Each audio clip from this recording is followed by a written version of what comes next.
không gặp mặt hay gì đấy đúng không? Đúng rồi, thì mấy tháng rồi chú bảo là giải quyết nhưng chú không có gặp cháu đúng không? Làm việc ở đâu nếu mà quay phim là xong cháu đưa lên nó không đúng. Sao này cháu không đúng, cháu đưa lên hoàn toàn sự thật mà chú bảo không đúng. Không đúng.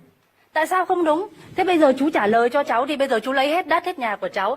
Chú bảo là chú giải quyết cho cháu trong bao nhiêu tháng rồi cháu không chỗ ăn chỗ ở. Bây giờ cho nên cho hỏi chú là bây giờ cháu ở vào đâu?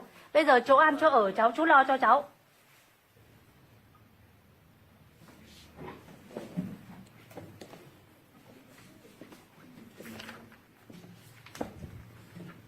Chú tiếp dân chú không thể bỏ đi như thế. Cháu làm là Cháu cứ làm được đấy. Chú coi lại xem là chú làm với dân như thế nào.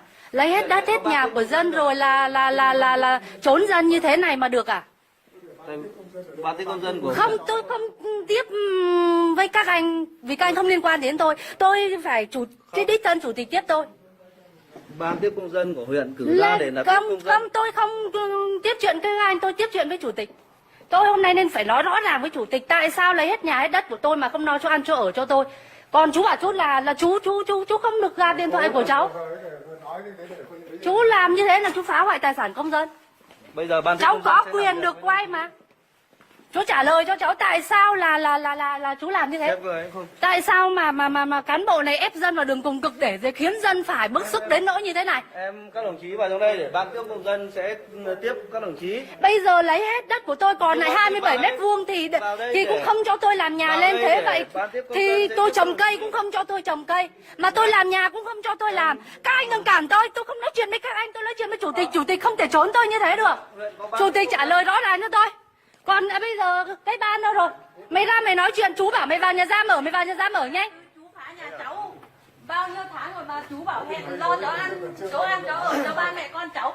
Nhưng mà Bây giờ tôi mời hai đồng chí vào trong phòng thế bây để giờ ban chủ tiếp tịch công cứ dân. trốn như thế thì bây giờ các em nói chuyện với ai? Ban tiếp công dân của huyện, huyện có ban tiếp công dân của huyện. Nhưng mà lúc khác các em tiếp nhiều rồi các em không chuyển đến chủ tịch gì cả. Cái này không tiếp chuyển đến bao giờ? Bây giờ ông chủ tịch là hứa sẽ nuôi ăn ở cho ba mẹ con chúng tôi từ mấy tháng trước, từ phá nhà đến giờ mà ông cứ không nói năng gì. Bây giờ tôi đến đây để biết ông chủ tịch trả lời như thế nào. Chú chỉ chúng cháu vào phòng giam, được rồi phòng giam đâu cháu vào cho ở luôn. Bây giờ lấy hết đất hết nhà của cháu rồi chỉ cháu vào phòng giam, bây giờ phòng giam ở đâu cháu vào cho ở luôn. Chú bảo là vào phòng giam thì vậy thì cháu vào phòng giam ở đâu chú chỉ đi cháu vào cho ở luôn. Chú định đập điện thoại của cháu à? Hả? Chú phá ra tài sản của dân à? Chú cho người ra cản giữ chúng cháu như thế à? Hả? Chú nói là đất hành lang thì cách 2 năm trước. Tại sao nhà nước là có bồi thường đàng hoàng mà bây giờ các chú lại nhận là đất hành lang? Là hành lang kiểu gì? Là hành lang kiểu gì? Sơ đồ quy hoạch đất thì không có, đừng có mở cửa ra. Tại sao đóng cửa vào? Tại sao điện thoại của tôi? Tại sao làm như thế? Trả lời rõ ràng cho tôi. Đất nhà tôi giấy tờ đàng hoàng, tại sao lấy hết của tôi mà không bồi thường? Tại sao mà lại trốn tôi bao nhiêu tháng rồi không trả lời? Bây giờ lại chỉ tôi vào phòng giam ở đâu tôi vào tôi ở luôn. Phòng giam ở đâu? Ở nhà giam tôi cũng sẽ ở, bởi vì Tết đến nơi con tôi không có chỗ ở. Ba mẹ con tôi toàn ở ngoài. Mà ông chủ tịch từ phá nhà về không sắp xếp gì cả. Tiền long bảo là tôi đền bù đâu, giấy tờ ở đâu? Có thấy không? Tôi được tiền không? Chú trả lời rõ ràng đi, chú đừng có trốn như thế. Còn chú bảo là chú trả lời bằng văn bản. Chú cho xã trả cho cháu 100 triệu. Cái mảnh đất của người ta 3-4 tỷ chú trả cho cháu 100 triệu. Chú lấy 100 triệu đó chú đi mua cho cháu một mảnh đất khác cháu đồng ý luôn. Hả? 100 triệu nó có mua được 1 mét đất không? 1 mét đất bây giờ là 150 triệu mà chú đưa cháu 100 triệu cho mua được 1 mét không? Hả? Các anh cứ quay đi, quay rồi nhớ phải đưa tôi lên tivi chứ đừng có quay không là làm cái gì.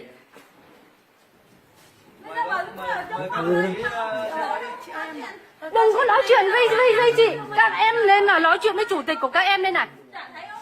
Các em có một người chủ tịch như thế, các em có thấy có tự hào hay không? Giấy tờ lên của huyện ở đâu? Tôi muốn biết đấy. Chú không nói được một lời là dân lên hỏi cán bộ mà cán bộ không trả lời, không biết trả lời như thế nào à? Khẩn trương là khẩn trương cái gì? Bắt đi này, tay tôi này, cầm tôi bắt tôi đi.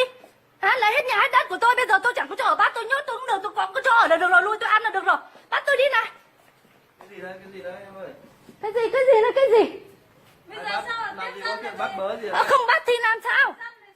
thì bây giờ bảo là chủ tịch vừa gọi huy động mọi người đấy, thì làm gì thì làm đi. Nhưng mà ông chủ tịch đã trốn về mà em phải đuổi thế này thì không phải là ông chủ tịch không? Anh nói với em nhá, là tiếp dân là có một ban tiếp công dân sẽ tiếp các công dân.